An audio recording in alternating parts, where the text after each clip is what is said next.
Greetings, humans. You have entered the Command Zone, your destination for all aspects of Elder Dragon Highlander. Enjoy your stay.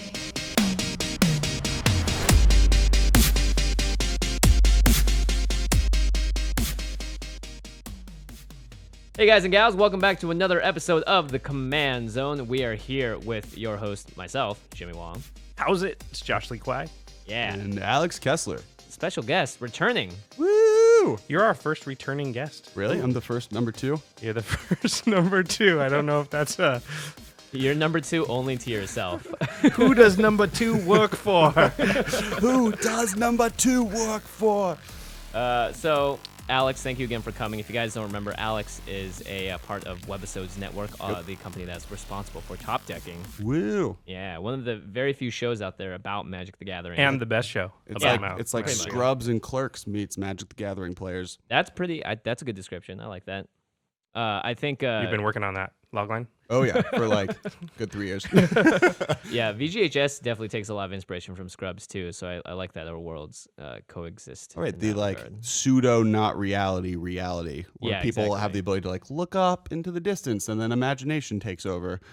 Yeah, Imagination. I There's have a- that a ability rainbow that in none real of you life. saw. I don't know You what do? you guys are talking about. Yeah. that's pretty amazing. You might have JD from Scrub disease.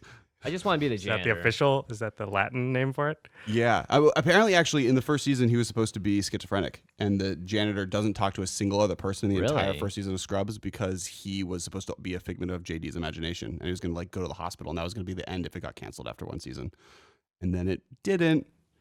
Spoiler 9 alert. seasons and a movie. Spoiler alert. Yeah, that's also a really dark ending. Oh yeah. Well, the first season's really dark. People die all the time in that show. It's a hospital. Yeah, it's true.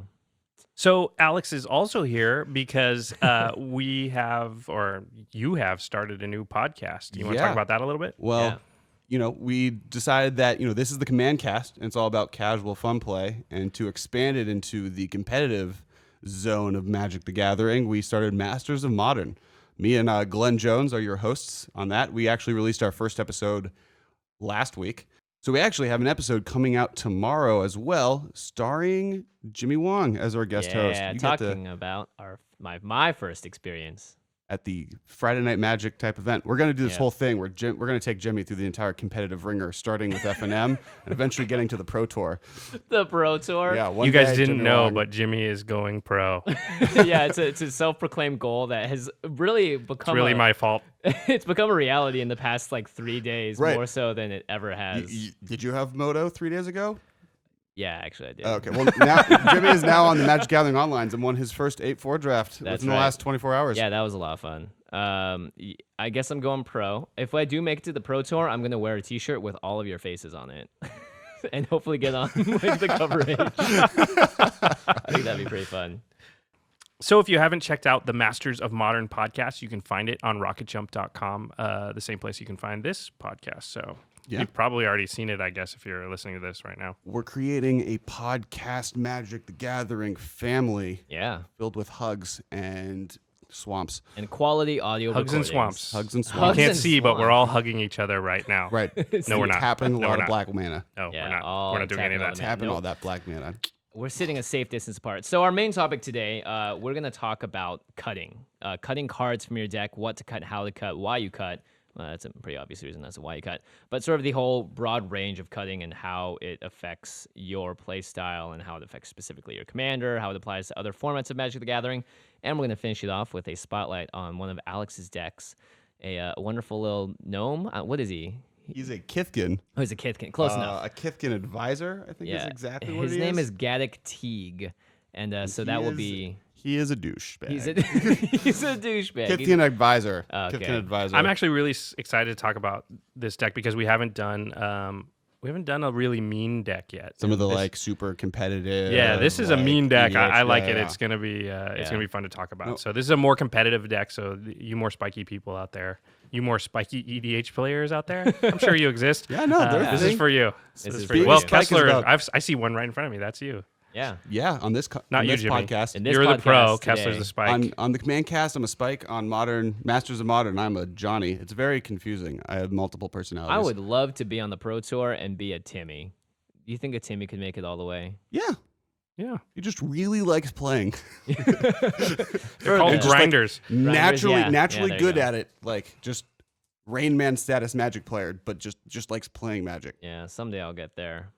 Definitely 8-4. Definitely 8-4. Yeah. So, Alex, we brought you in today to talk about cutting cards because And Like deck with trimming in scissors, general. right? Trimming, yeah. Like just confetti, yeah, black or lotus, Black or Lotus, yeah, so you can spray it all over the table. chaos confetti. Chaos, I think chaos, those, yeah, those are yeah. the two cut up actual cards. card cutting cards.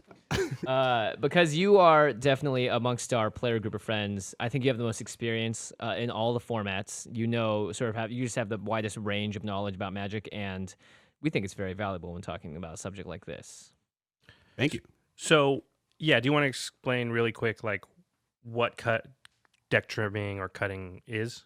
So, and we're going to break down one of these pretty definitively. There's kind of two ways of kind of going about building a deck. And one of them is figuring out exactly what you want to do and then filling slots among your curve. And we're going to kind of go into that whole process. And then the other one, which I think is the most common one, is just picking a general and throwing all the cards you think that might be good in a pile and then slowly whittling it down until you finally have that 99 card limit that you're supposed to fall into with the whole commander. Yeah, I think that's the format. way a lot of people build the Yeah. deck. Right. You know, the other thing I think that this discussion is going to cover is like when you discover a new card, like somebody plays it against you or you see it somewhere or it's from the newest set Right. and you're like, that fits perfectly I need to get it in my into my deck. I need to put that in Gaddock there. deck. Yeah. Right. And then Yeah, then you're in the position of like, oh, but my deck has all cards I like right now, so which one do I replace this new card with?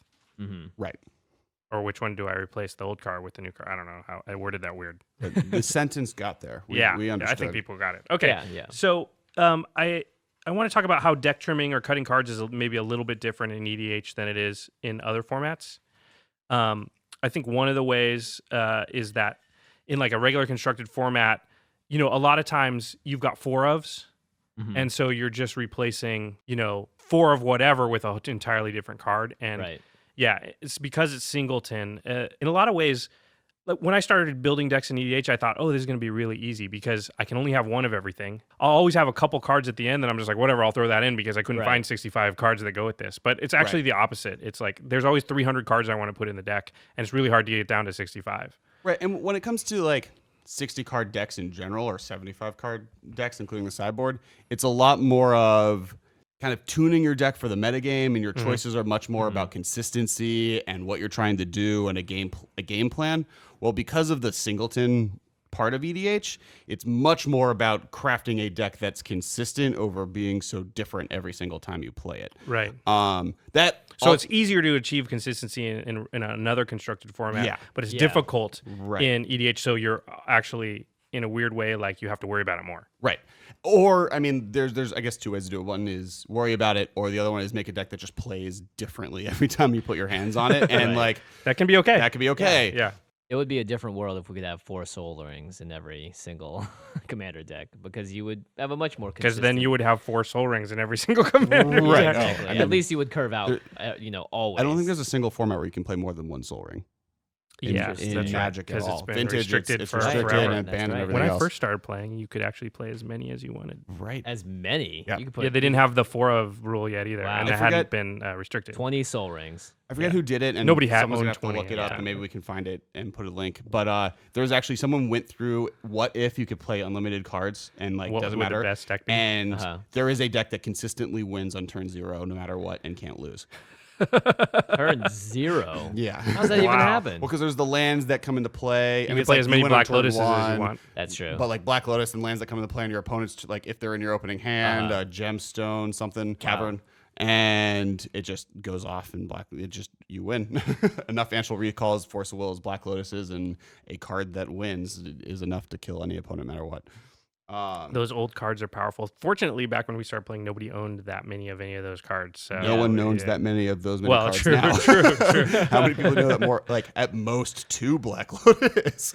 Oh my gosh. Something I wanted to touch on because a couple episodes ago we talked with Marshall Sutcliffe about card evaluation, and card evaluation is related to cutting and trimming Right. your deck, but it's not the same thing. Card evaluation is sort of more based off of what the value of a card is in a vacuum a little bit. Right. Yeah, so it's like looking at the mana cost versus its power and toughness versus whatever else. the card does. It's sort of the value of the card advantage wise, things like that, which you take into consideration when you're doing cutting and trimming. An example I came up with is like Mole Drifter. Yeah. Love Maul Drifter. Maul Drifter is a 4 and a blue for a 2/2 flyer that when it enters the battlefield, you draw 2 cards. And then you can also evoke it, which is an ability that lets you cast it for a reduced casting cost. So you cast it for 2 and a blue.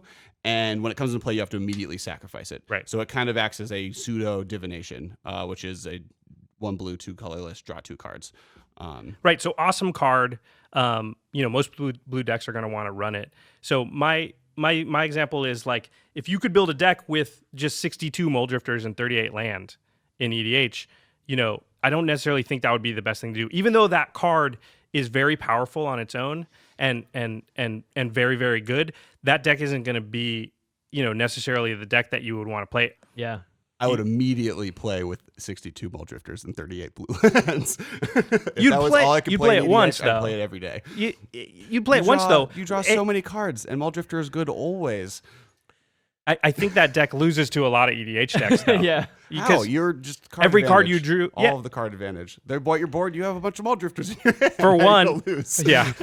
For one, you got no ramp, Yeah. so you're not doing anything until turn 5. No, For turn 3, two, you can draw 2 cards. oh, in turn turn 3, you draw 2 cards. You You can might as well draw guarantee 2 more draw- Mole Drifters. Yeah. Yeah, You you need have them no 'cause they're off the ability to board. interact with anything that your opponent's doing. Like, it's an awesome card, but you wouldn't want 62 of them. So, the point there is that there's diminishing returns with certain cards. So this is what cutting and trimming really comes down to, because card evaluation tells me Mole Drifter, awesome card. But when I get down to building my deck, I don't want I don't want my deck full of that effect. I need Right. a variety of effects.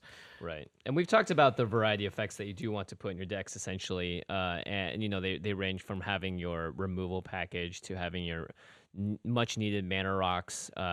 Kessler, you've talked about every deck really needing a Sensei's Divining Top. It's just sort of one of the crucial cards that Right. most commander decks should run if you can afford it. Of There are course. 5 artifacts that every deck should probably run in. Sensei's Divining Top, Right. Soul Ring. These are cards that, like, because of their availability, some of them aren't available to be in every Right. deck, but there is not a deck that would not be better with Sensei's Divining Top in it. Right, right. And there's also a lot of cards that you think you should run in most decks, but doesn't necessarily actually make the cut in a lot of decks. For instance, if you're running a monocolor general, having a Gilded Lotus may not be your best bet for a mana rock. Yeah, It's- that's a really good point. There's another card evaluation tells me it's very good, but there are decks where maybe it's not. Well, plus you could be That's playing good. a Mole Drifter instead, and that card's way better. Not if you're mono red. Yeah, exactly. So, yeah, this moves to the next point that I wanted to cover, which is what I'm calling ratio. So, the first thing that falls under this is mana curve. Mana curve gets thrown on a lot. I don't know, Alex, do you want to tackle what mana curve is exactly? Mana Curve is a concept where you want to make it so you play a card every turn of the game, and you want to play the best possible card you can. So on turn 1, you want to play a 1-drop. On turn 2, you want to play a 2-drop, because mana efficiency means that you're using your mana to the best of its ability and playing the most powerful spells, because generally a 3-drop is more powerful than a 2-drop is more powerful than a 1-drop. Not always, because arguably It goes Soul Ring's better along- than every other card ever printed, and it's a 1-drop. Yeah. But generally, you want to be playing, your deck needs to be built in a way that allows you to play spells consistently in the beginning, but also doesn't mean you get beat out by more powerful cards in the end before you can beat your opponents. I think this comes from a concept that's fairly popular, which is that the player that uses the most mana in a game generally wins that game, which is really from non-EDH formats. But True. but that's a philosophy that Which is why the Mole Drifter deck is going to be way better. So that's a philosophy that comes from that. Doesn't necessarily work in EDH. I also think mana curve in EDH is different. You don't necessarily ever want to play a 1-drop every game. I mean, you want Soul Ring, you want certain ones, but you don't want to put, the idea behind mana curve is that you have enough cards in your deck that fill each spot on the curve that you can reliably draw those cards when you need them Right. The and important- play them on time, right? One of the important things about Mana Curve is you don't want, theoretically, you could put every powerful 7-drop ever created into your deck and have 65 7-drops, but then you're not doing anything until turn 7 if you draw the right lands and enough Right. lands in time. Right. And then you're only playing one card at a turn, where, if you have a bunch of 4-drops, once you get to turn 8, you may be able to play 2 of them or Right. one of them, and consistently up to that point. But one of the reasons Mole Drifter is powerful, and the reason you include it, is because of the evoke ability. It allows you to be if you draw it late versatile. game, I get Yeah. a 2/2 flyer, which is decent, plus draw 2 cards. Or early game, if I'm like, well, I need that you get those extra lands, you can play it for 3 mana. And so adding that versatility is what's really strong about the card. Right. And- anything. That's why Bestow was such a good mechanic in Right. Theros, is because it's anything that can fill 2 spots on your curve is extremely powerful, because, if you can get additional utility if you draw it late, then it's just a really strong card, but it still has some use early. So that's what Mana Curve is about. So that's something when you're trimming your deck, is to look at the curve of the cards you've got. And if you have a whole lot of 7, 8 high casting cost stuff, depending on your deck, you may not want to put in another high casting cost thing. Or if you do, you don't want to be taking out a 2-drop and putting in a 7-drop. I'm just going to say the best way to figure out when you don't want a card in your deck is when you play a game and the card's sitting in your hand and you're going, I don't want to play this card right now. This is not going to do anything for me. Situationally, I don't even see when this is going to do anything for me. Like, that's an easy cut. But what you're talking about, taking a card out to put another one in, I think is really easy when you have a deck built and it's ready to go and you're like, well, this wasn't performing, so I'm going to take this out and put this other sweet card in instead, when actually doing that may negatively affect your deck, because you may do something like you said where you take out a mana ramper and replace it with a high CMC cost guy. So like, you always have to be weighing sort of your additions into any deck as opposed to what you're taking out and seeing what you're affecting. So specifically, like we were talking about, like how much card draw do you need in every single deck? Every deck, I'd say, unless you just have no options, needs some form of card draw in Commander, because you have a 99 card deck. You need to get through those cards. So like, Kessler, what do you usually run in terms of like decks? Or do you say like 10% of your cards are card draw, 5%? It depends on the colors. I mean, the more heavier white a deck is, the more card advantage is got in by effects like board wipes, where it's not necessarily that you're drawing more cards, is that you play less cards and then kill all of your opponent's cards that they drew into and played. So, each color kind of affects this differently. And classically, until very recently, it's one of the reasons red has been one of the worst colors in EDH, because it has the worst board wipes, and the worst, like, red's ability is to kill your opponent before they out card advantage you in constructed or in 60 card decks. But in EDH, that isn't a very effective strategy.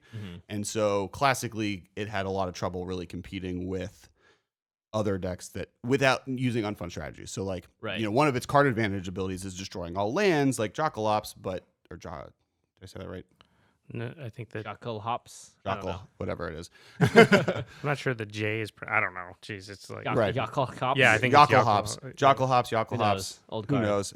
The Dutch, maybe. destroys everything. It's the card that destroys everything. So like, those are the way it does, but no one likes those cards. So like, red either has this weird I'm either unfun or I'm not good enough effect. Until recently, I think they've recently started making ways like Kiki-Jiki M15 had the card that's basically Minecraft that Notch created. That's like aggressive mining, where you're sacking lands for card advantage. So like, they're adding interesting things to red, but it kind of depends on each color. Yeah, this brings us to something that, like, my philosophy is to look at things like card advantage. Look at what I call categories. So there's like ramp, there's card advantage, card draw, there's tutors, there's these categories that most decks want. And I sort of look at that like Mana Curve. So I want a certain percent of my deck to be ramp, and I want a certain percentage of it to be card draw. And so this makes it easier when I'm going later to replace cards or I'm trimming the deck down. It's like, well, I have 20 card draw cards. Now, if my deck is not built around card draw, if it's trying to do something else, then I don't need, literally 20% of my deck to be card draw. So that tells me, okay, that's an area where I can trim. Or my deck is, 15% ramp, and it's not looking to play like huge spells later. It's just like I pulled out all my good ramp cards and put them into a pile. So that's an area where I can trim. Like, it makes it a little bit easier for me to find those areas to start trimming down. Right. And I guess the one other thing about card advantage specifically in Commander is that it's a completely different beast than in other forms of Magic, because it's so much more about my one card has to compete with 3 other players at the table. Right. Versus in 60 card decks, like Divination is theoretically always powerful or not always powerful, but relatively more powerful, because it's draw always 2 a 2 for 1. and they don't. But in Commander, I drew 2 cards, but then every other player is doing a bunch of stuff on their turn, and I did nothing on my turn. So you have to really kind of think about what you're doing to further your game plan along with gaining this card advantage that you're going for? Or am I drawing so many cards that it's just ridiculous to a level that Right. I'm now just in such a higher advantage with like cards with like not Sphinx's Revolution. Consecrated Sphinx. Consecrated Sphinx, which is a 4/6 that every time another player draws a card, you draw 2 cards. So like Yeah. it automatically outdraws every other person playing and draws too many cards. Yeah, you always have too many cards when you've got that card in play. But I think the important thing here is just that idea of like keeping your ratios, finding that real sweet spot for your deck. You know, like you said, you played Gaddock Tig a lot, so that's what you were saying when you played it a lot. Is like, oh, if I'm going to take out this, you probably want to replace it with a sort of similar effect, right?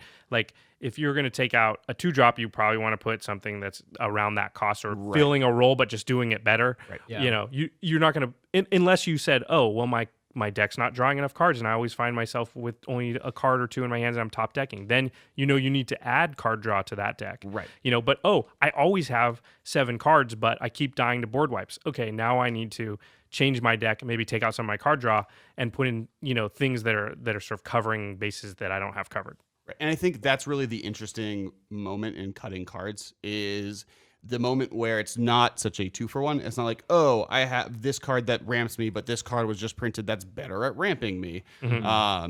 It's the moment where, oh, I want to add this new effect to my deck. My deck is weak to this ability, and I want to be able to do this thing. But no other card in my deck seems like a easy cut for this situation. Right. And especially if you've been testing a deck for a while, you're emotionally attached to every card that's in that 63 cards that Right. are in there. So Yeah. you're like, oh, do I want to cut this favorite card or do I want to cut this This favorite one I just card? bought for this so much. Yeah. Like, this card's not good all the time, but there was that one time where I like wrecked everyone because they let me get away with it. And it's Yeah. like every card has a story, but you kind of need to make that emotional decision to like, no, it's time to maybe this doesn't belong in the deck. This Right. isn't as good as you expected it to be. I think that's also a strength of having several commander decks if you have the budget and time Yeah, to that's a make good point. couple. Because, I mean, I feel like Commander is a format that rewards the Timmy within all of us on many different levels. So you're going to have a deck that is filled with more emotionally, just like you're tied to those cards a little more because you're like, it can get this thing out. I can use my Gigantomancer to make all these 1/1 snakes into 7/7s or whatever.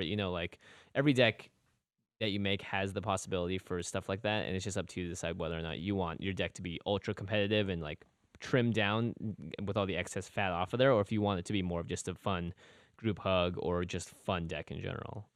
Well, I mean, let's just say that you're trying to win a little bit more. I think the reason we have these discussions is to sort of like come up with more optimal ways to do things, give people ways to think about things that maybe they're not thinking about, and I think the ratio idea, the mana curve idea, is good to keep in mind. Yeah, you can have fun. You can do the 70% thing, Alex, you've talked about before, Right. which is this idea of like you build your deck and then you take out 30% of the good stuff and put in 30% more dirty stuff. And it's actually can help you win a little bit more in multiplayer because you're not as scary. right. Yeah. But, you're still trying to win, right? So, Yeah. a way to think about this, sort of the ratio thing, I thought of token decks as an example. I have a couple token decks. I really like them. And what I found with token decks, through playing them a lot is that, you run into this issue when you're building a token deck. It's like, I have token cards and then I have mass pump or anthem effects, right? So I either make a bunch of little dudes, that's one choice of a card. And another card is make all my little dudes huge, and what you run into is like, where's the sweet spot? Like, do I want 50 cards that make dudes and only 10 cards that pump them? Or do I Right. want 50 cards that pump them and only 10 things that make dudes? And, after you play for a while, you learn with token decks, you want 50 cards that make tokens and only 10 cards that make them big because Right. you can win with just tokens. You can't win with just pump spells. A token is objectively powerful. A pump spell is only subjectively powerful. Right. Well Depending said. on your board set. Very well said. Also, one thing I realized is that if you do want to make your dreams come true, so let's say you are a Timmy and your dream is to make 50 50/50s because of you want tokens out and then you're going to drop Crater of Behemoth. Right. Which is a card that gives all your creatures +X/+X, which is equal to the number of creatures you have on board. So let's say that's your single goal with the deck is just to get there. Well, in that case, like you're going to want to cut the cards that inhibit you from getting your inner Timion, which means you need to make sure that you A, get the tokens out, and B, hit the mana needed to get Crater Hoof Behemoth out preferably earlier rather than later. Right. I mean, that deck to a competitive level would be token generators that token generate on a massive scale, and then cards that let you cheat and search out Crater Behemoth from your deck in some consistent manner. Yeah, and cheat them out. Yeah. Yeah, So, that points out why tutors are so powerful and why like every EDH deck needs as many tutors in its color as it can get, because it gives you the versatility. Like now that card in the token example from before, what's a tutor? It's not a token maker. It's not a pump spell. It's both. Right. Well, and in a format like EDH where it's so variance heavy and, you know, every game can play completely differently, the tutors allow you to offer some type of consistency above just having Right. your They fill in general. a mana curve. It's similar to what we were talking about mana curve earlier, which is like you can use it on turn 2. You can also use it on turn 10. Yeah. And not to mention, like, the only consistency in EDH is your commander. That's how it's built, really. Right. And tutors allow you to A, make it a little bit more consistent, but B, also kind of protect your commander, because commanders are the only consistency level. A lot of decks are built to have that be their, like, the thing they're leaning on. Right. But then that makes it so other decks are built to get rid of the generals in a permanent manner by tucking it or whatever. And tutors allow you to find that general back, so you're not left. Like, if my game plan is only to get my general out and play and do something with it, I need a way to get my general back if it goes away forever. Right. Well, speaking of general, the last point I wanted to make in this sort of ratio discussion is like the general will a lot of times determine like another category for you. So, last episode we talked about Rafiq, and Rafiq has a big exalted theme, and so that's another thing, another category that's going to be only in the Rafiq deck or only in decks like Rafiq is like cards that give me exalted, and you're going to have to find the sweet spot for how many of those you want in the deck, and then that gives you. You don't want 50 necessarily cards that give you exalted in that deck. Maybe you do, maybe you don't. Just as an example. Right. Do you want 50 cards that give you exalted Definitely in that not. I think with Rafiq, the main thing you want to focus on is more along the lines of, I'm attacking with one creature. Yeah. How do I make the fact that I'm attacking with one creature very good? Yeah. And it's a combination of exalted and exalted pump equipment, pump equipment. Yeah. spells. So it's really like the category is really like Voltron-y stuff. Yeah. Right? So that you only want X amount of that stuff, and that's a category for you. And you still want a category that says card draw, and you still want a category that says ramp. And so your general, your commander is going to determine, maybe one or two of those other categories that, you're going to use to separate your cards so you can start trimming it down. Right. Yeah, and not to mention versatility is often one of the most important things in the commander deck, because you don't know who you're going to go up against. You don't know what's going to come at you. So if you have multiple ways of addressing your main needs, which is, to say on the Voltron deck, other ways to make sure your commander can, or your just single creature attacking can do that damage, the better time you're going to have in general, because it just means that you're able to make what you're trying to do come true more often. Right, and with versatility, I mean, it also lets this card cutting concept be a little bit easier, because for instance, in Teague, which we'll talk about later, I have a card called Yavimaya Elder, which is a 2/1 for 3 that when it leaves the battlefield, it lets you search for 2 basic lands and put them in your hand, and it also, when you can pay 2 mana to sacrifice it to draw a card. And the reason it's really versatile and the reason I really like it is because if I need a 2/1 creature for putting equipment on it or blocking or just being defensive, it's there. If I need to mana fix or get lands to get to my bigger spells, I can use it. If I need to just kind of cycle through my deck to get more powerful cards or get a creature card in my graveyard, it's there. It's almost like a dual land in a way, because when you're divvying up your land and you're looking at how many lands do I have that produce red mana and how many do I have that produce black, well, Badlands produces both and it fits into both categories, so it actually covers both of those bases. So Right. So like we talked about like Rogue's Passage, which goes in your Voltron-y Rafiq deck, but it also gives you mana, so it can fill the slot of a land in your deck and also cover a slot for Evasion. for an evasion. Yeah, right. So that's why those cards are the best cards. Right. Because that will help you when you're trimming down your deck also, because it's like, oh, well, I can put Rogue's Passage in, I can take it out an unblockable effect and a land, and now I can put another card in, that covers another base that maybe I need to cover. Right. And I still have the same amount of effects. My ratio is what I want it to be. Yeah. So one more thing on the ratio, ratio category that we're in. something about commanders and filling slots on your mana curve specifically is sometimes your commander actually can give you curve considerations. So, for instance, in Geist, who is my favorite deck, who maybe in the future we will get to check out. It's the only deck I have that is 100% He's inviting foil. himself back on the podcast, Nice to see everybody. you. I will be back. Otherwise, there'll be a Masters of Modern podcast about EDH. Doesn't matter. EDH, this is Geist.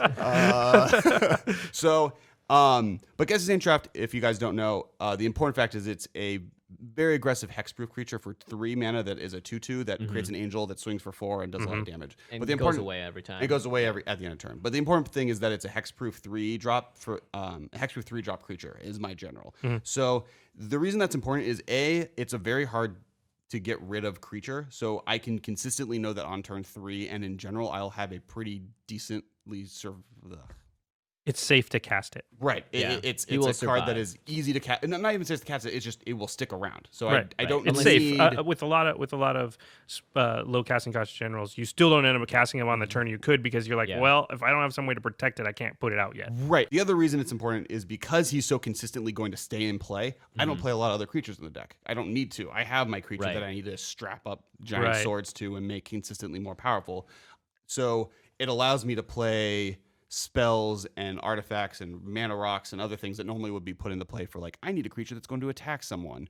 I don't need that. My general. You is know gonna you do have that. Yeah, I have Right. that, and So it's that going to affects stick your around. ratio. Right, exactly. So Yeah. it kind of affects my ratio. It also means that on turn 3, I always have something to play that I'm going to play on turn 3. So you don't need as many 3-drops. So 3 drops are not nearly as important as 2 drops and 4 drops because Geist Right. is going to be the card that's coming down. on really turn good 3. stuff. Really good stuff. That's really interesting. So always, evaluate your commander against what your deck specifically needs. And if your deck starts to have stuff that starts to go contrary to what your commander is, or essentially just is either proving the point too much, sort of like having 50 exalted cards in a Rafik deck when there would be better slots for other things. That's, I'd say, the best first point to starting off on when you're looking through your deck and need to figure out what to take out. I really like that idea, though, of the curve consideration being affected by the card will basically always be available to you. there, Right. So it's like not like a normal deck where I need, if you're building a standard deck and you want it to be pretty aggressive, you might want 12 2-drops. Because Right. why do you put 12 2-drops in? It's not because you want to draw 12. It's because you want to make sure that you have one on turn 2. You want to always consistently play Yeah. something on turn 2 because if you're not,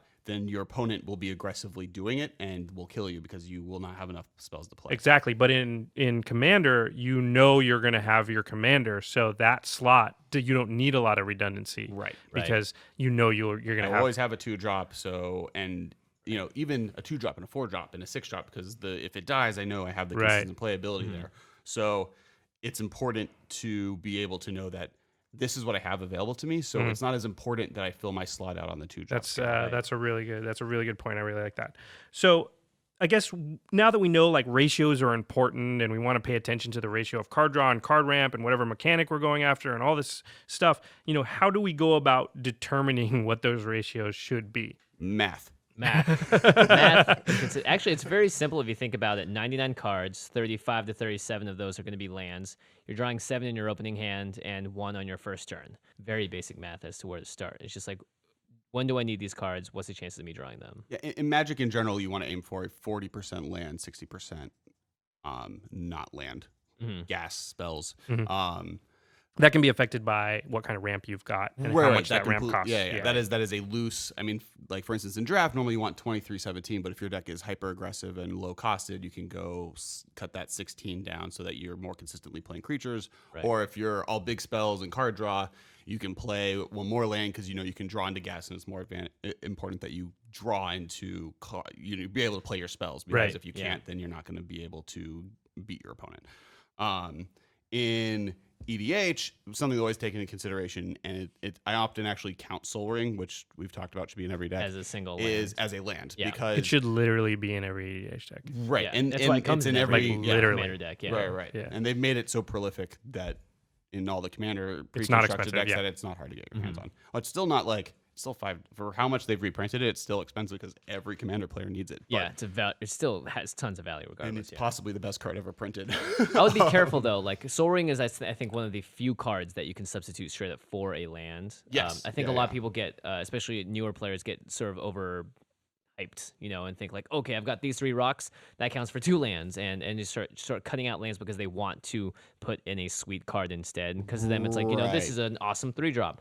I don't need that extra land. Like, when am I going to see it or whatever? And it's like, you need to make sure that you don't do that, Right. Because your consistency will be hurt, and that's the last thing you want to do is not be able to play your spells. It's really important. It's a really good point. A lot of new players like to skimp on the lands because it's not an exciting part of the game. Like when you're building your deck, like what do you want? You want spells. That's what you're excited to play. You're not excited to put a land down and tap it. But at the same time, I think the more experience you get, the more lands you want to put in your deck. Right. Like right. in general, like you're just like, I just want to be able to play my stuff because I've built my deck in a way that my stuff works together. So the most important thing is just actually being able to cast it.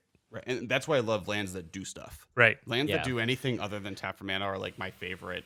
But lands that do stuff is just so sweet. Academy And historically Ruins, Urborg, and incredibly powerful. powerful Yeah, in some of Magic those, for that reason. I mean, to be totally honest, the artifact lands that arguably do nothing but be an artifact, were banned in standard. Yeah, they're awesome. Right. Yeah, and I'd say almost all of the lands. I mean, if you look at most modern and standard decks, they all have. I mean, I'd say a lot of the most competitive decks have a land in there that is a huge part of their win condition. I mean, Mutavault's been Mutavault, Celestial Especially in standard. Colonnade. Yeah, it's Mutavault heavily warped standard around itself. So some questions I like to ask to help me sort of start to determine what ratios, I want in my deck. One is like, what is my deck ultimately trying to do? So we're going to talk about Teague later. He's kind of trying to stop everybody else from doing what they want to do. Lock down the game plan. Lock- Yeah. down, Rafiq is trying to attack with one big threat. Marchesa, we've talked about in the past, she's trying to reoccur all your other creatures constantly. Helava's trying to get off a big spell. Helava's trying to get off a big Hell of a big spell. spell. You Hell of you a should good be able, time. I think you should be able to, it's like the log line of a movie. You should be able to sum it up in one sentence what your deck's trying to do. Yeah. In most cases. And so that will help you determine your ratio because that category, like Helava, Jaleva, for those that didn't listen to the episode, Jaleva wants to cast big instants and sorceries. So big instants and sorceries is a big category in that deck. And ratio-wise, I want it to be a large percentage of my deck. Because Right. if I'm trying to do that and only 10% of my deck is that, then it's not going to work. Right. And Yeah. the thing you have to take in consideration there is with a deck like that where it's so specifically minded and I need big spells, those big spells are going to cut into other categories you normally have. So Right. you're not going to have Yeah. as many card draw engine maybe, or you're not going to have as many like Ramp spells. ramp spells Right. or Well, the your normal card draw spells is that are your replaced Hail by Marys. deck fixing, Right. So the deck is much more based on having this huge game A plan, which makes it a little bit easier and a little bit harder because you can't do your normal, I'm going to throw these cards that I know are good in these colors and I know to play them, and then I'm going to have some cool extra game plan fun. What you're really doing is I'm going to cast these spells with Helava. How do I make that happen? Right. And not every commander deck works that way. I mean, some do, and I think there's varying degrees. There's some decks that are barely based on their commander, or their commander only lets them play certain colors so they can do something totally not related to the commander. Right. But most decks are still trying to do something specific, and it's up to you to determine how big of a game plan that is. If it's Helava, if it's Jaleva, I still have problems just saying Helava without explaining myself. I think Haleva might be the. If it's Helava, the new no, then it doesn't work. pronunciation. It's got to be Helava. It's got to be Haleva, yeah. Helava has a hell of a big plan. Yeah. So you have to go all in on that plan. Otherwise, you can't halfway do that plan. Yeah. Right? Right. But there are other generals where you can just sort of like you can sort of partway do that plan, and you can also just have a lot of good stuff.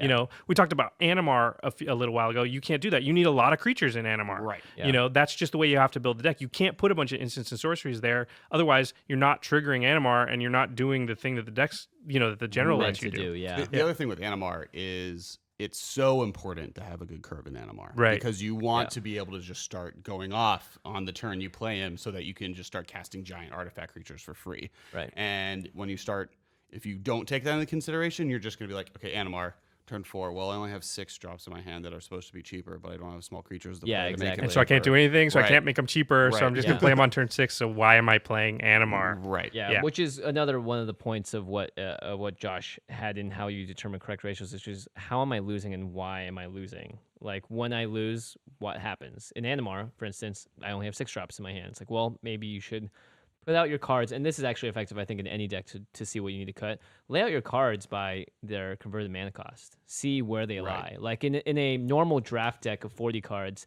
that curve is going to be a lot lower. You're going to want to have a lot of 2 and 3 drops. Yeah, you want the hump in 2 and 3. Yeah, and Yeah, not in in EDH, 4 and I'd say 5. It's 4 and 5 or 5. 4 and 5, yeah. 5 is the definitely hump, right? Yeah.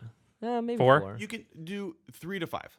Yeah. Depending on Depending on how your general- You General don't generally want to not do anything by the time 5 rolls around, I guess. Right. Yeah, So exactly. generally, you want to have played spells starting at least on turn 3. Yeah. What I've noticed with EDH though is so like with draft or with standard or modern, there is a hump. Well, while in EDH I've noticed there is no hump. It is much more of a you want to evenly have consistent cards to be played on every turn all the way up. Right. It's okay to stack your deck with more expensive cards if you know that you'll be able to play them on time. Right. Like you can have as many 6 drops as you have 2 drops. Right. And that's fine. Which you can't do that in regular construct. Right. But What's funny you because don't want to have all 6 drops and no 2 drops. Yeah, Right. yeah. Having an even level is really smart in EDH, which allows your deck to play cards consistently, but because you have so much more time, you can fumble a little bit more easily. You're not Right. as like, I only want to draw 1 6 drop all game. It's if I draw 3 of them, then I'll just stumble and pretend, oh, I'm mana screwed. No one attack me. Oh, wait. right. Genesis hot wave for stupid mounts. Now I have all of the permanents. Well, it's interesting because 6 drop is almost too much in a lot of constructed formats, which is really funny to think about because I'm so used to playing such bigger cards in Commander that, like, when I look at the card, I'm like, oh, this is great. And then I hear a discussion about it, and it's like, oh, yeah, we would never play that in Standard. It's never going to see modern constructed play. And you're like, oh, 6 that's drop sad. creatures only became playable in Standard when the Titans came out 3 years ago. Before that, playing a 6 drop creature in a not control shell was unheard of. Right. And even still, it's still pretty rare. Right. Yeah. Yeah. You need cards. It's the just power a level. symptom of 40 life and the multiplayer aspect. Right. So you're not going to get attacked legitimately, sometimes till late in the game because of the multiplayer aspect. And you start with 40 life. So even if you are, the clock on you is twice as long as it would normally be. So, it just allows you to sort of weather the storm a lot better than you could in constructed. So, mana curve is not the only way that you're going to lose games, though. You're going to lose games to all kinds of things, and that's going to help inform, what maybe you need to take out of your deck and what you need to Right. put in. You might be losing to, I don't know, board wraths. Right. You got a creature-based deck like Animar, and you're losing to board wraths. And every time somebody plays Wrath of God, you can't win that game. Well, that's a time to go. You look at your deck and you say, okay, what cards help protect me from board wipes? And why are they counterspell? Yeah. And, but if somebody's playing Supreme Verdict, you can't even counterspell it. So Yeah. you start having to get a little bit, you play Soul of New Phyrexia, which makes all your stuff indestructible, or you right. play Get a little trickier. the OG Avacyn, who makes all your stuff indestructible, or you play Cauldron of Souls that makes all your guys have persist. Like, you just, and then you go in and you're replacing and you're cutting things from your deck so that your deck is protected against the thing that's beating it. Well, there's many ways to kind of protect yourself from board wipes, including creatures that when they die, good things happen to you. Creatures that are indestructible. Leaves the Creatures, battlefield effects. creatures that the more creatures in people's graveyards do stronger. I mean, it depends on what your game plan is. Something like Animar is really weak to those kind of effects, and so stuff like all creatures have persist is really strong, or just counter spells is kind of what you have to kind of do with them, because eventually, after turn 5, if you're doing Animar correctly, you shouldn't be, your creature should be free. So Right. you have all of the mana to start holding that Having mana counters. to be. That's like, why yeah, counter buddy. spells are so good too, because they're not just an answer to board wipes; they're an Right. answer to anything. Anything that could, Yeah. threaten your And they're state. also creature counter spells. There's the new card from Concept Secure that lets you morph, and Yep. you can counter by flipping it over. Yeah, and there's like Willbender, and there's also Mystic Snake. Mystic Snake, Snake, Draining Welk. Draining Yeah, we've Welk, talked and about all so them. these are cards that in Animar are great because Draining Welk becomes a 2-drop, basically becomes counterspell that gives you giant creatures for free. Yeah, Right. exactly. So mana drain, but without the mana, I don't know. So I think the point here though is like, yeah, maybe board wipes is killing you. Maybe, graveyard recursion is killing you. Like that's, we've talked about in meta discussion is like, taking a look at your play group and what they're playing and what you're losing to. But a lot of times your own deck is why you're losing, right. and that's the part where you really need to pay attention because, that's where your ratios are maybe a little bit off. All these guys who are playing all these mana rocks that I don't own and all these artifacts are too good. What do I do? Well, maybe you should put Shatterstorm in your deck or another destroy all artifact spell. Right. That's when you start considering my deck is weak to this thing. Now I need to cut a card for a card that is good against these things that I'm Right. consistently losing to. And I think that's where the parity thing comes in too, is because if you're in a losing state, you're going to want a card like Shatterstorm to get rid of the Brocks that are doing what your deck can't do, like ramp to that certain level. So that you need to. It's more important to instead of win more, which I think is another reason that we keep cards and we're emotionally attached to them. But that one time I played this, I won so hard that everyone's never going to forget it. Right. It's like, but you're not going to want that card in a losing situation when it does you no good. So it's Right. like you have to really keep that in mind too when you're cutting. Yeah, so that's another category is a win condition. How does my deck win? And some it's built into, the commander or the main mechanic you're doing, Right. but some it's not. Some, and it's like, oh, I can do all this stuff with my commander that basically locks everybody down, but I need something that actually wins the game for me. So that's another thing you got to determine with your ratios.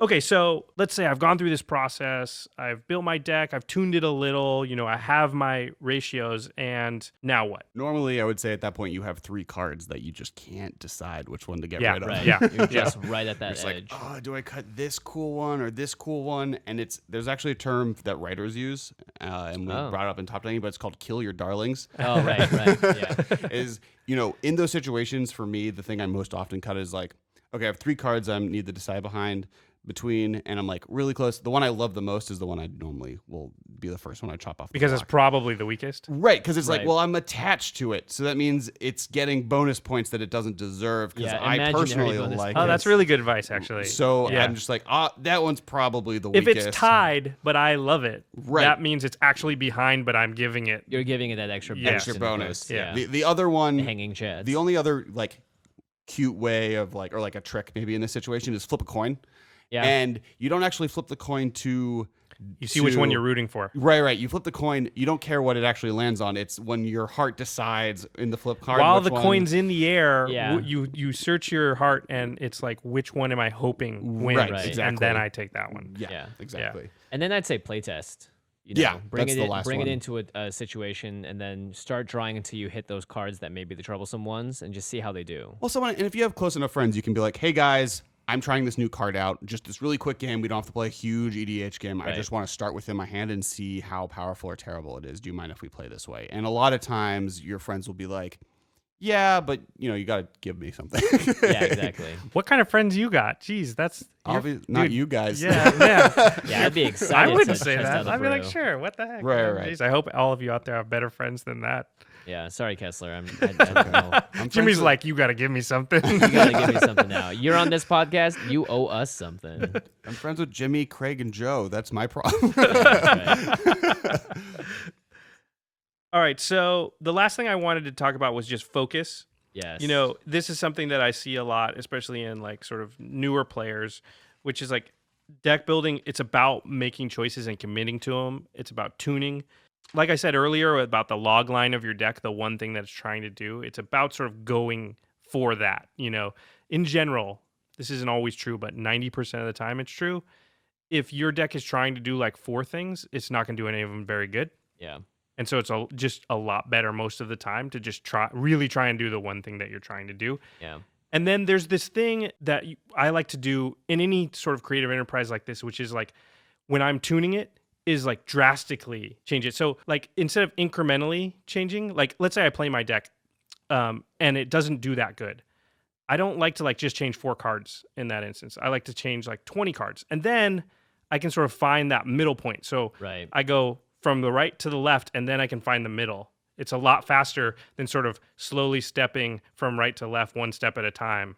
I think that's also something that you can kind of get a feel for the more you play, Mm-hmm. because I mean, this is quoting from like designers from Wizards. They recommend not doing that in many instances when they're designing cards. Mm-hmm. When you do giant drastic changes, it makes it so you can't really find what's wrong. Right. If I take 15 cards out and I'm now playing a different deck and it now is doing well, which one of those 15 cards was a problem? Was it all 15 cards? Was it 15 of those 15 cards? You don't really know. One of the things we talked about Marchesa in our very first episode, and we talked through that deck and we built that deck, and it's okay. It's not great. After playing a couple times, I was like, screw that, and I just totally changed the deck just to try it, Right. Just to see if this is better. And I put in, all threaten effects. Yeah. Did you take modular out or? You kept Yeah, that just in? totally. Yeah.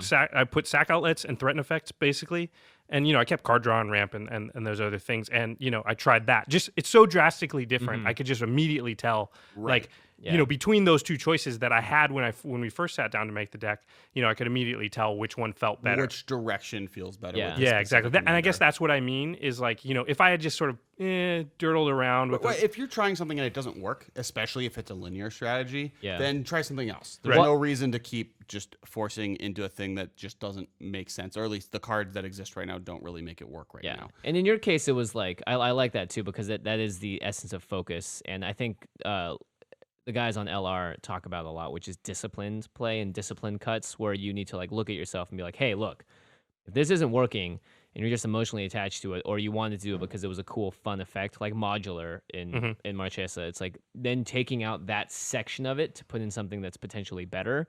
That's when you can like get rid of a bunch of cards all at once, and it's not gonna be a huge cut out of your pocket too, because I don't think any of those cards are super valuable or whatever. But it's an easy way to say like, okay, this entire segment of this deck.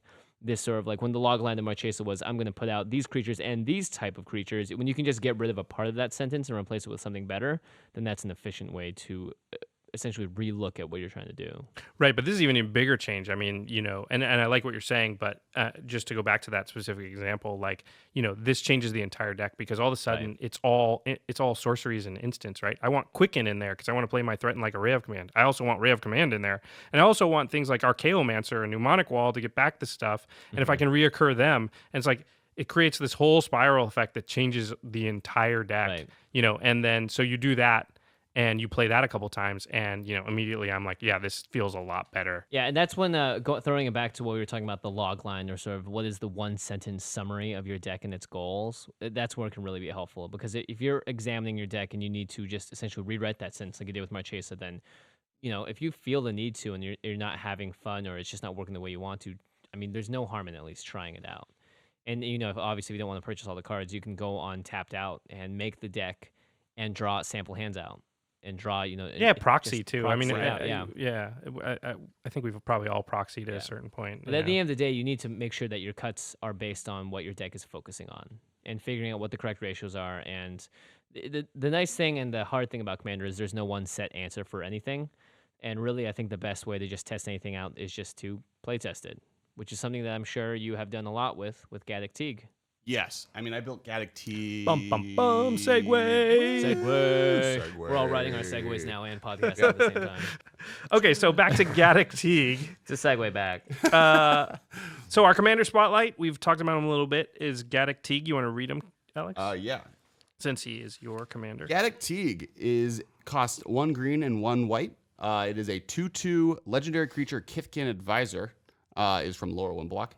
And he has 2 abilities. He has non-creature spells with converted mana cost 4 or greater cannot be played, and non-creature spells with X in their mana cost cannot be played. Wow.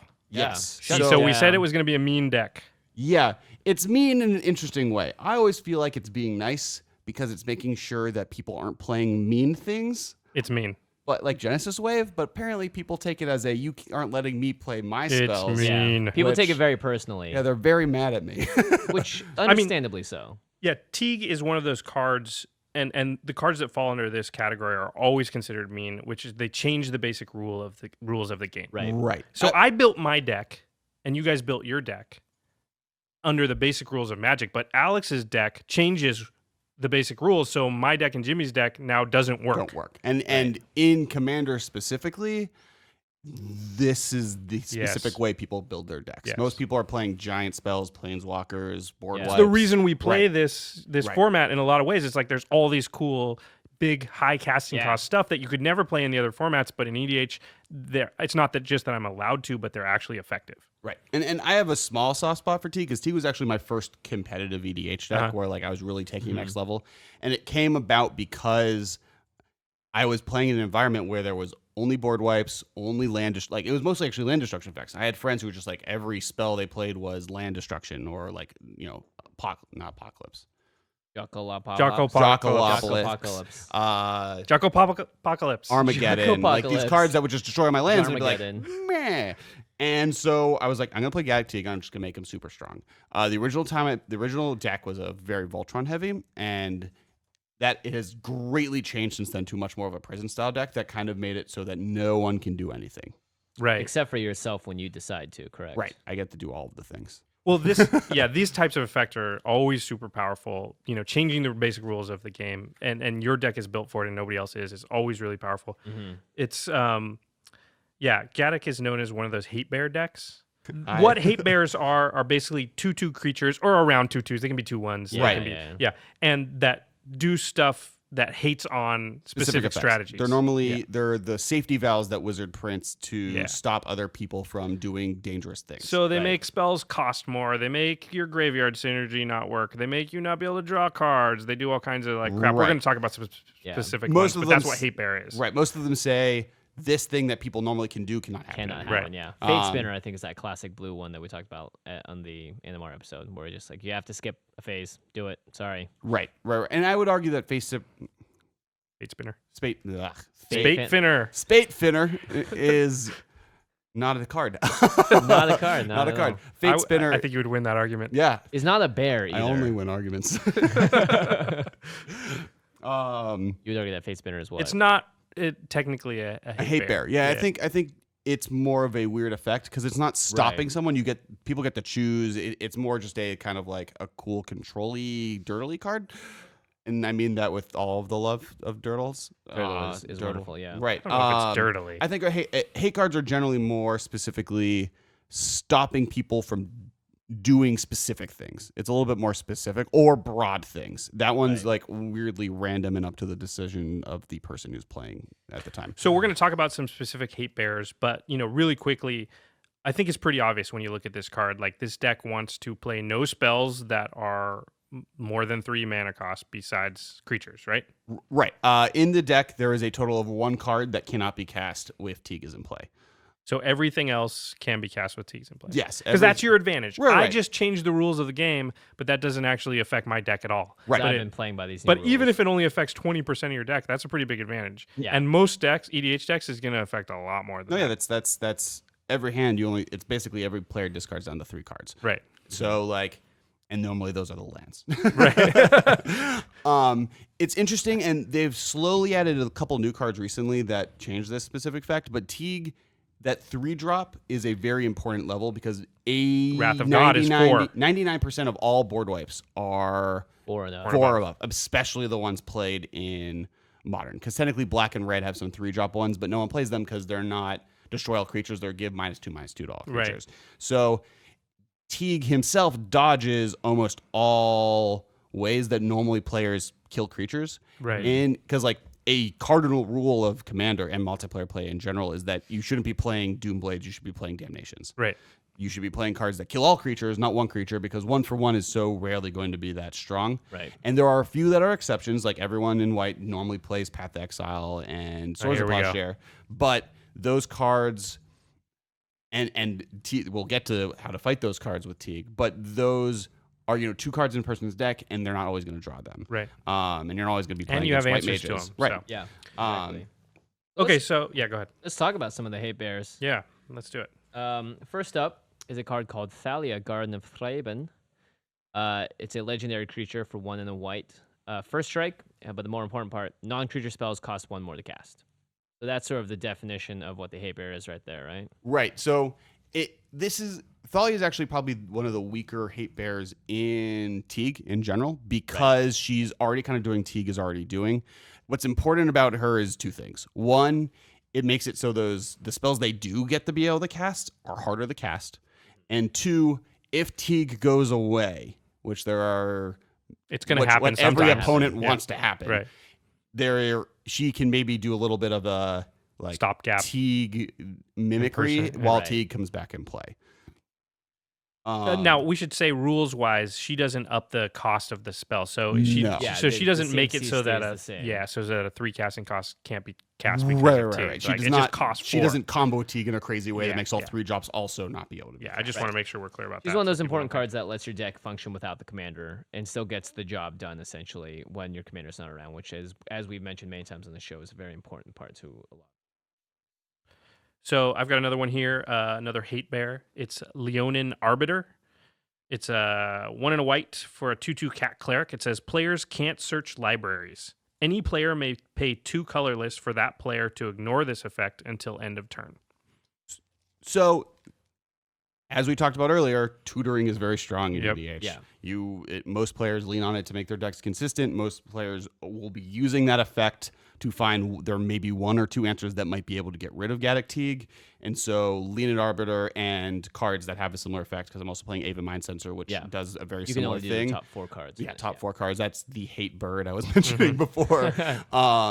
Make it so that it becomes much more difficult for my opponents to find the answers they need to kill Teague. Right. And protecting Teague is numero uno, game plan number 1, because as soon as he dies, especially if you get to the later game, your opponents have now had time to draw cards, play lands. So the biggest spell they've drawn, they will cast immediately. So some of the crazier It's like the situations, floodgates have right, opened. Well, a it's lot of exactly. times too, they might just infinite combo off right then because Right, they've been exactly. sitting there waiting and just holding their best stuff. It's one of the reasons I still like him, even though he's kind of a very strong in an unfair way general, Right. is that when he dies, crazy game states happen because the floodgates have been opened. These players will cast Genesis Waves for a ton, infinite combo, or like all go at each other. Right. And sometimes that's enough for you to just be ignored because it's like, oh, we got rid of that one thing we got to worry about. Now let's go kill each other because now we have all our you were cool never spells. an imminent threat. You just were seen as this weird stopgap that made everyone enjoy their game a little less. Right. People's plan wasn't necessarily to kill you, it was to kill Teague.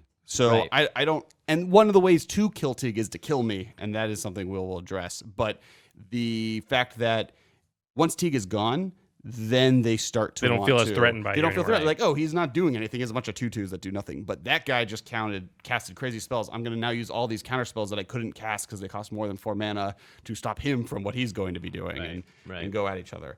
So let's talk about how you protect Mr. Teague. So there's a bunch of ways. Some of those are the ones people know about. Like Mother of Runes is really strong in Gaddock Teague. Lightning Greaves is very strong. Things that make it so he's untargetable. Some of the funds we're going to talk about. One of them is Dauntless Escort. Dauntless Escort is a 3/3 for 3. He's gold, so he's green and white. And you can sacrifice him to give all creatures you control indestructible until the end of the turn. The reason he is very powerful in Teague, and one of the reasons I like him, is there are a few board wipes that can stop you. Toxic Deluge. Toxic Deluge. Right. There's a few artifact ones that come that are 3 mana, and then you can tap them for 5 mana to do all the to destroy all creatures. Right, because the artifact itself only costs 3. Right, exactly. And it doesn't matter how much the effect costs. Right. Teague doesn't stop that. Right. So Dauntless Escort protects Teague, but it also lets you kind of protect your whole team just in case the worst case scenario happens and someone gets one of those like 3 ever printed in the history of Magic destroy all creature spells. And Toxic Deluge technically is not one of them right, because 'cause it's it's totally new. Right. Yeah. And you have to pay X mana to do -X to all things, and so it's slightly different. You mean pay X life. X Life, yeah. Well, that card's great too, just because it does the job of like Soul of New Phyrexia. Not as you can't do it twice, obviously, or It as protects many times. all your It just guys, protects too. all your guys, yeah. And for a 3 mana cost creature, like it does fit very well in the deck. Right. And worst case scenario, if they get rid of Teague, he's also still there. Like Yeah. sometimes I'll let Teague die because I'm like, well, the worst thing they're going to do is wipe the board right now. And I'm going to be great after that. But that other guy who has been casting giant creature spells, that mono green player, because his deck is also like Right. Animar, Teague and Animar at the same time, Animar goes nuts because its biggest weakness is no longer available to the rest of the players. Yeah. And I'll get to how to handle Well, and that. also Teague only costs 2, so sometimes if they're going to do that and it's going to help you, and you're just like, well, no, he's just going to cost 4. Right. Yeah. So exactly. big deal. Right, Yeah. right. The next card, and this actually is somewhat relevant to what we were just talking about, to protect Teague and also to be very political with Teague, is High Market. High Market is a land, and we were talking about lands that do stuff, so those are great. It taps for any mana or 1 colorless anytime you want, like a regular colorless land, but it can also tap to sacrifice a creature and gain a life for free. The reason this is important is twofold. The most common targeted removal spell in EDH are tuck effects. Right. So effects that put your general inside of your deck. Chaos Warp, Hinder, Condemn, Condemn. it's in the deck. Yeah. So I should know that. But We've talked about Right, tuck right, effects right, ad nauseum right. because So they're essentially great they're- against almost every commander. right, because like they're one of the few ways you actually can kill commanders in a format where it's very hard to do so. Right. It's a more permanent death by throwing them in the deck than back into the command Right, zone. exactly. So High Market lets me protect Teague from those effects because the nice thing, one of the things that protects Teague more than anything else is that he costs 2 mana. Yeah. So worst case scenario, if he dies, I am, at least for the first few times, going to very easily cast him again. Right. And High Market lets me do it so in a way that like dangerous effects that I don't want to happen to Teague. So that, or like there's cards that Ixildor. Exile? No. I was like, it can't be It's that. not a real. I was like, did Alex he would know just that say word. Exile instead of exile. I think it's Ixildor. I might be getting this wrong. All you people on the internet will yell at me for not knowing what it is. But basically, he No, they'll flips. yell at us. Yeah. he- They'll comment furiously. He turns every creature face down. he morphs them. He morphs them, so they lose all abilities don't that know no this longer card. exist, and then they're Interesting. just kind of stuck in play, and you don't know what to do with them without attacking, and Right, and you can't get rid of them. you can't get rid of them. So High Market fights against that. There are a bunch of random things that like High Market is kind of really good against. Yeah, I thought it was really interesting that you listed it under protection, and it's great actually. Yeah, Right. because there's just any of those, or if they're going to do, anything weird that you don't see coming, you're just like, whatever. I'm just going to put him back in the command zone. Right, exactly. Yeah. So it High Market kind of gives you versatility there. It also is life gain, and which is nice. And the one That one life is that gonna one take you real eventually, far. like if you're tokening out, it, like that, like one life a turn can add up if you're teaguing everyone and no one right, does if you're anything for using your 10 high market turns. for other stuff. Yeah. Right. I like what you said too about being political too. So Right, I was I gonna- hadn't yeah. thought of that, but yeah, that's like, okay, I'll turn him off for a turn for Right. you, and you let you do something. There's an interesting card you've got listed here. Oh, there's one card I wanted to talk about really quick. It's Yavimaya Hollow. I don't think we've talked about this on the show, but Okay. it's important in a lot of decks, so Right. it's a good time to talk about it. It's just another land that does stuff. Right. All of our favorite. So you can tap it for a colorless, or you can tap a green and tap Yavimaya Hollow and regenerate target creature. So it's just another way to protect a creature, but it Right. doubles as a land. So instead of just drawing a spell that let you regenerate your guy, you can tap it for colorless when you're not doing that. Right. I would argue that in green, especially, it is one of the best lands Yeah. at protecting things. There's very few commander decks that wouldn't be improved by just replacing one of your lands with that, like one of your forests. Or The biggest cost is if you're very color intensive Mm-hmm. and you don't have a lot of colors thing, which Teague has some problems with. I would say my biggest complaint about the deck that I've built is that I have maybe a little too many colorless lands, and that their ability to produce actual really, colored because mana could usually be in stronger. two-color decks, you don't have that problem. Right, but you have to think on turn 2, You I wanna want to play be 'em. playing Gaddock Yeah. Teague, and Gaddock Teague is 2 colored mana Yeah, every so single time. So So you need a green it and a is white in your consideration. opening hand. Now, mind you, turn 2 Teague isn't as important as you would maybe think, because no one's going to be playing 3-drop, 4-drop They can still play their spells. 3-drop stuff. So it's actually, you just want to play them before somebody's turn Right, 4. right. And- So it and might be even your if- turn 3 if you didn't go first. Exactly. Yeah. And worst case scenario, if it's their turn, if they get a 4-cost spell, the 4-cost spells aren't really the ones that you're super worried about. It's the 5, 6, 7 game-winning Right. spells that are so common in Commander that you really need to like. So even if you get it on 4, you're probably still good. Right, exactly. So we see how the deck works, which is basically like gum everything up, like slow the game down, for everybody, make it hard for them to cast all of their spells. So the next question is like, how do you win? Okay, so there are 2 strategies I've seen most common in Teague, and the one that I ended up actually choosing to be the strongest way of playing it is tokens, or like a Right. token similar strategy. I'm already overcommitting with all these hate bears to the board with all these small creatures that kind of need to get bigger, and on top of that, it's a kind of deck style I don't normally get to play because I am so wary of board wipes and all these things. And it's like, well, this is the one deck that the board doesn't get wiped. I might as well get to play with some tokens. So, cards like Gavity Township. Gavany Township. It's a land. Tap to add 1 to your mana pool. It's a multi-purpose land, and for 2 colorless, a green and a white, tap, put a +1/+1 counter on each creature you control. A pretty great land. Yeah, I mean, he's played in Modern now, right? Oh, it's a modern staple. Yeah. So because you're doing tokens, it reminded me of this card specifically called Risk the Redeemed, which is it only costs 1 mana, either green or a white. It's a 1/1 elf warrior, and it's for 2 and a green or a white. You can tap and put a 1/1 green and white elf warrior creature token into play. But more importantly, for 4 and then 2 green or 2 white, you can tap it, and for each creature token you control, you can put a token into play that's a copy of that creature. So you can essentially just double. Right, just right, make I mean, more once you and start more. doubling, then it gets nuts. It's just getting to the point where you're doubling that Right. sort of is tough. There's an argument to be made that the Return the Ravnica Guildmage is very, very similar to Reese the Redeemed. Yeah, is it the V2 Guild Mage? Yes. So it's 4, a green and a white. You don't have to tap her, but you put a 3/3 green centaur creature token onto the battlefield. And then for 2, a green and white, you can populate, which means you can put a copy of any token you've got onto the battlefield. So you pay 6 the first time, and then after that you pay 4 just to keep making them. Right. Yeah. And the real reason I don't play Recently Redeemed is because he is so much more about a dedicated token strategy. Right. Because he's so much about committing your mana to doubling the tokens you have, where Teague is not that deck. It just has token producing cards to go wide because it can. Right. So this is a great example of focus then. It's just someone might think like, oh, I want tokens. Riss is great. He's in the colors. He's cheap. I can play him with Teague and I can activate his abilities because they're not non-creature spells or whatever. So I can make this deck work like that. But it kind of draws attention away from the more important parts of the deck and requires a strategy that's more all in than what you're doing. Right. Teague allows a little bit more of a what is like good stuff kind of format building where, because you have this weird deck construction effect that makes it so there are spells you shouldn't be playing, but beyond that you just want to play the really good stuff that goes into that situation, right? Because he's kind of good by himself, where Reese the Redeemed needs a world to exist around him to make him as powerful as he possibly can be.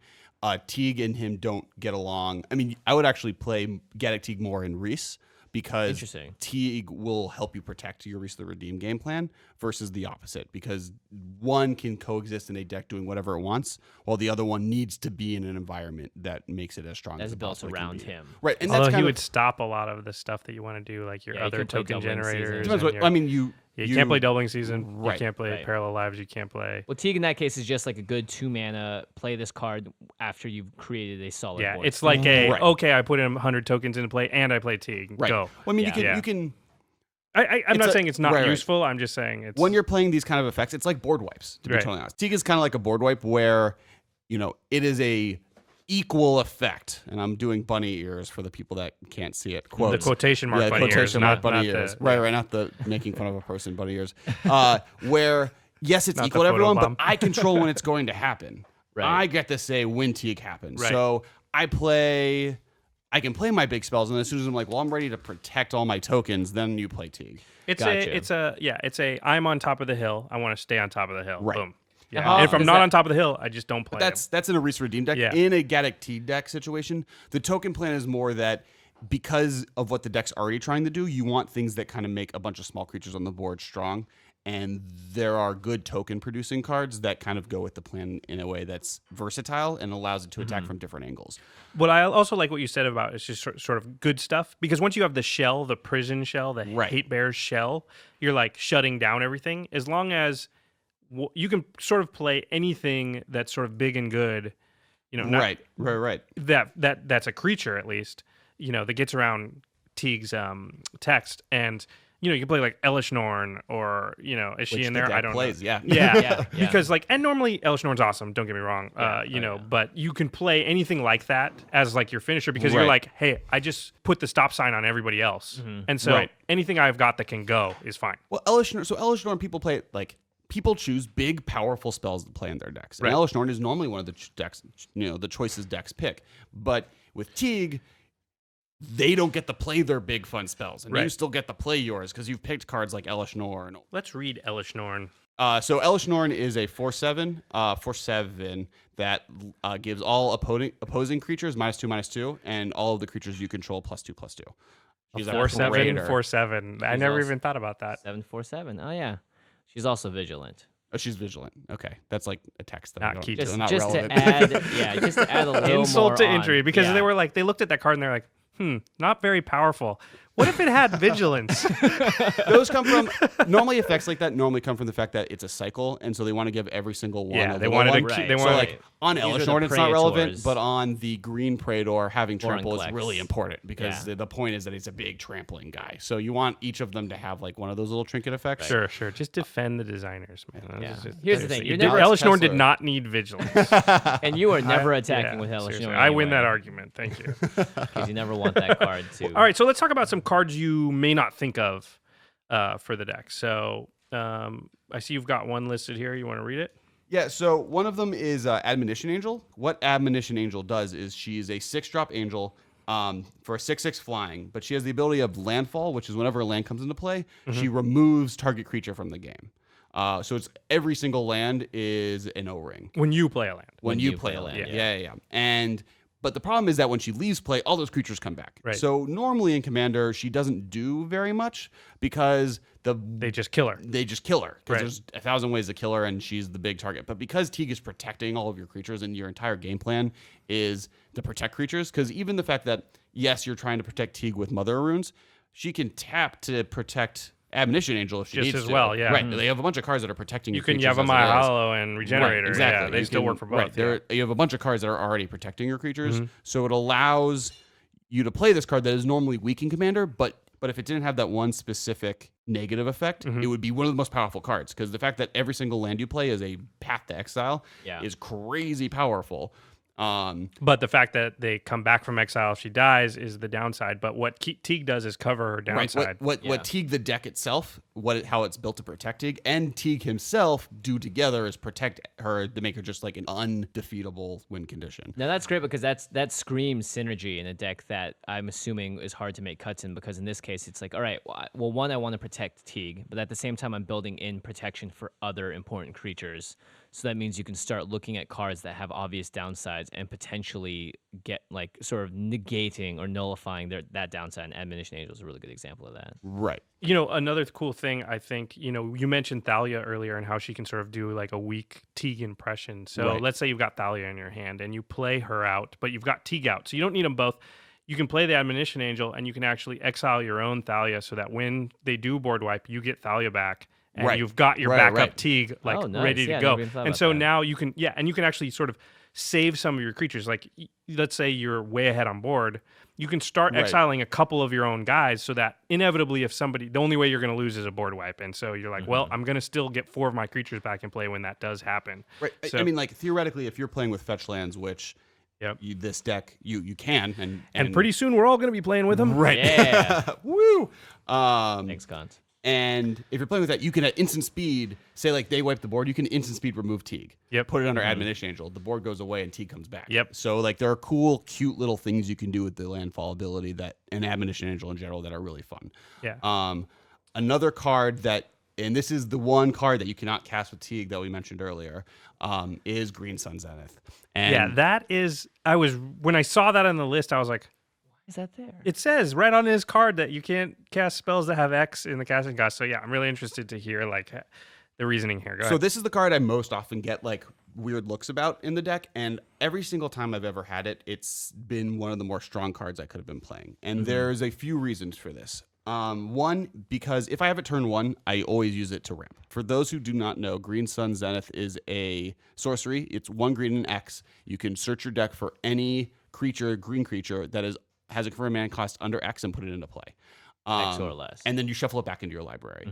The nice thing, one of the cute things you can do with it is there are 0 cost green creatures that taps for mana. That's a land called Dryad Arbor. Dryad Arbor. And so if I have it in my opening hand, where the game plan is normally to cast Teague as soon as possible, I normally use it as a ramp spell turn 1, just because to get it on my hand, I'm not going to cast it for a while. You The get 2 lands reason- out on the first turn. The reason it's important is if it's in my hand and I'm not casting it, it means Teague's in play and my game plan is going great. So Right. it's okay that this one card in my hand, while 4 cards in all my opponent's hands, aren't doing anything. Right. But and if- it's your savior if Teague gets tough. Right. So it's kind of what High Market does a little bit, and in the sense that if Teague goes away, then I get this extremely powerful card that can also save Teague in situations where he gets tucked into my deck. So you're not ever unhappy to have it because if he's in play, you're in good shape, and if he's not in play, well, you need to go get him. Right, exactly. So he's kind of this. It's a weird safety valve, and another thing that kind of lets me consistently make sure I have Teague available.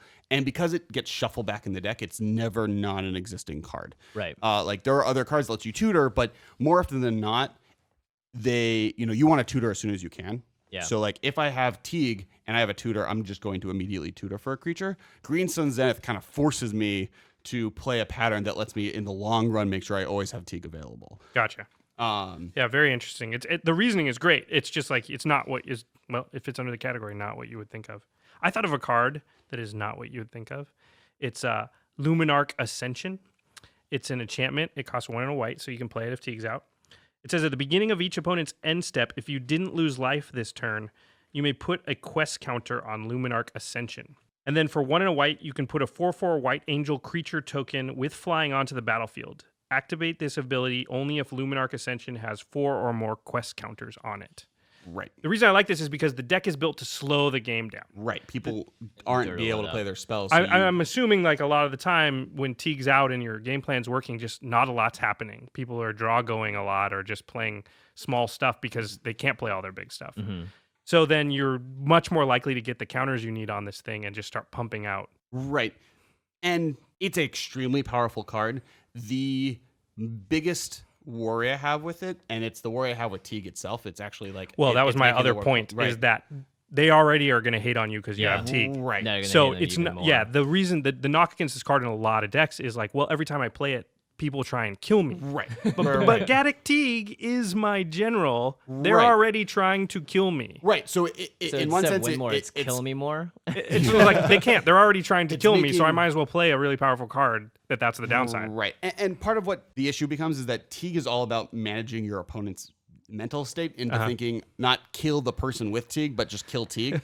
And all Luminarch Ascension does is make that battle just a little bit harder because it's like, oh no, I just like A, to get rid of Teague, I need to kill him. The easiest way right now for me to get rid of it is just get rid of him. And B, that I have to kill him because Luminarch Ascension says if I don't attack him every turn, he's going to win in 4 turns or less.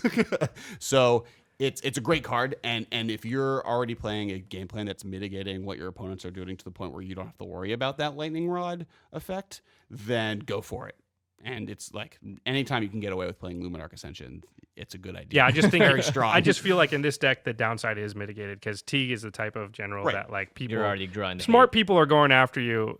You can politic all you want, but they know like he turns half their deck off. right. So it So doesn't you might matter as if well he's just out. go all deep in. And Yeah, jump you the might as bolt. well. Yeah. That's completely valid. I know that Teague is. I looked through the deck list and I've realized that okay, board wipes are bad if they can get them off. Tuck spells are bad if they can get them off.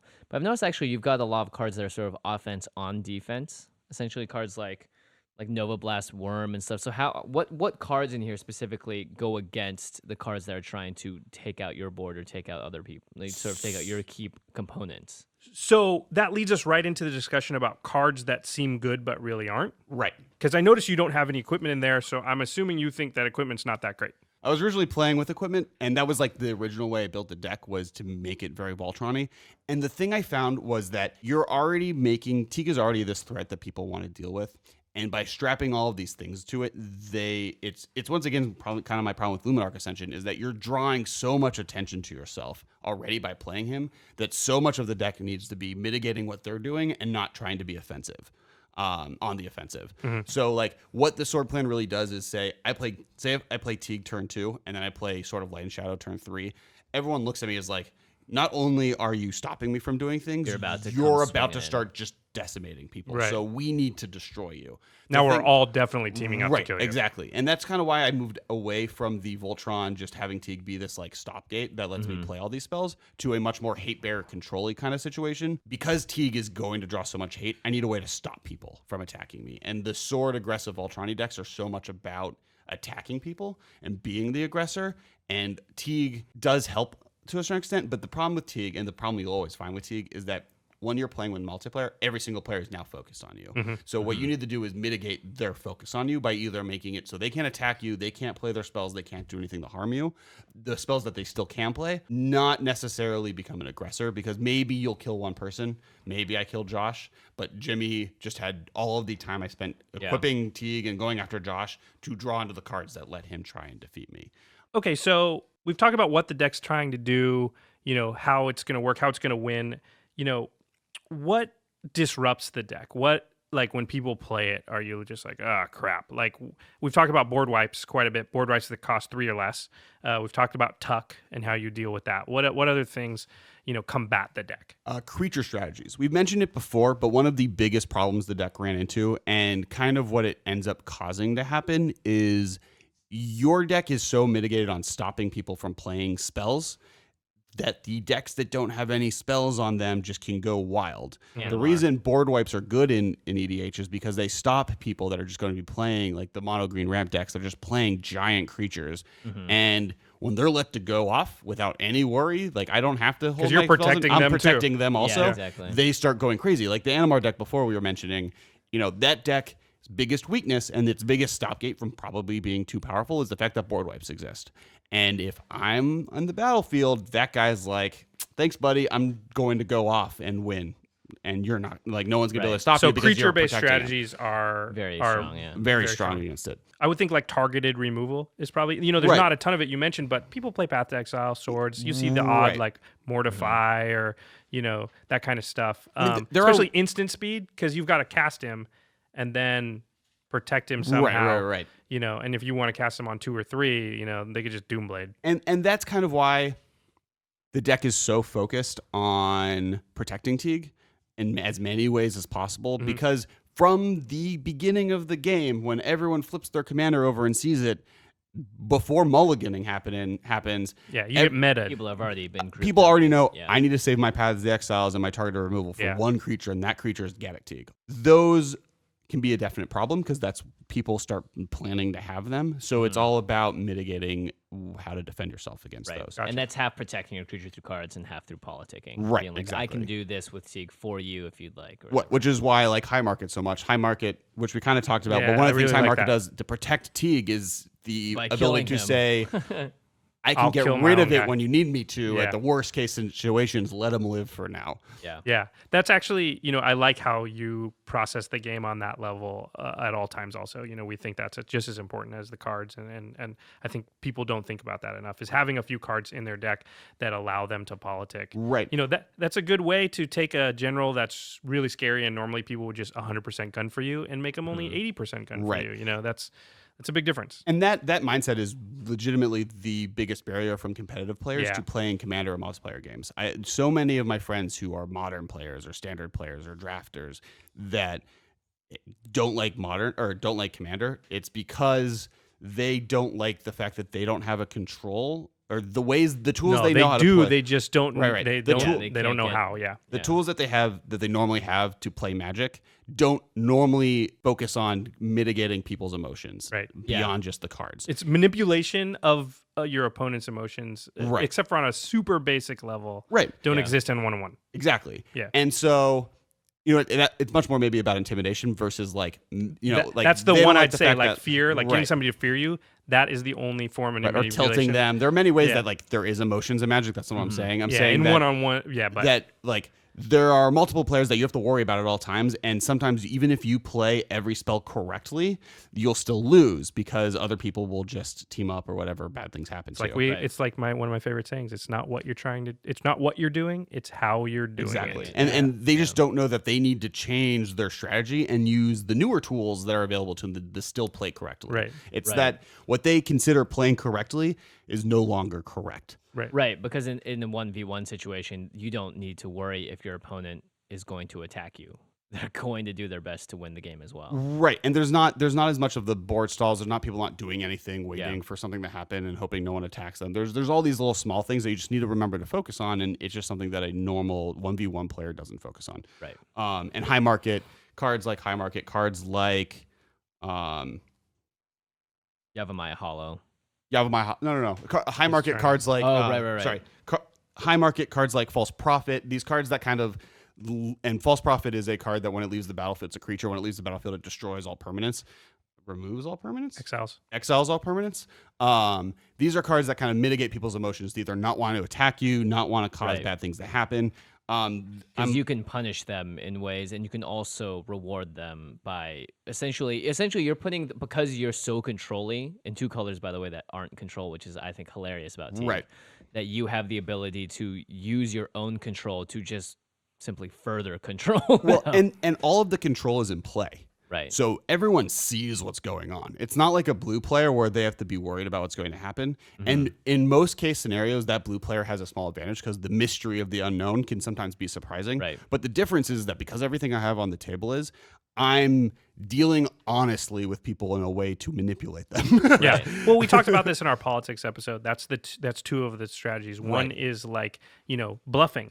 Like, Right. you don't know what I got in my hand. I can just be like, you don't want to do that, and just hold up a card that Right. you can't It's see. just- And but it's then, like an but the other island. way is to like actually show strength. So there's Right. projecting strength and there's showing strength. Right. And this is showing strength, and it's saying like, hey, look at what I've got on the table. You might not want to. And it's like strength that you can see, but is like not currently going on. Right. So stuff like Right. false It doesn't prophet, where this doesn't have to happen. right, you know I have this. I have it right now. I'm not going to use it. But if you come at me in any way, I'm going to sacrifice false prophet with high market, and all your Right. stuff goes Yeah. away. So Right. just It's- don't focus. So you on might me. as well kill that other guy. Right. It's like having Nevermor's Discount, which is a card that everyone has access to. It's like once you're able to untap with it, then it becomes your biggest It's the button. button, red Right. button. It's No like, one, I got my no one finger attacks you on the because button. like as soon as I attack you, you're just gonna wipe the board. So I might as well attack other people.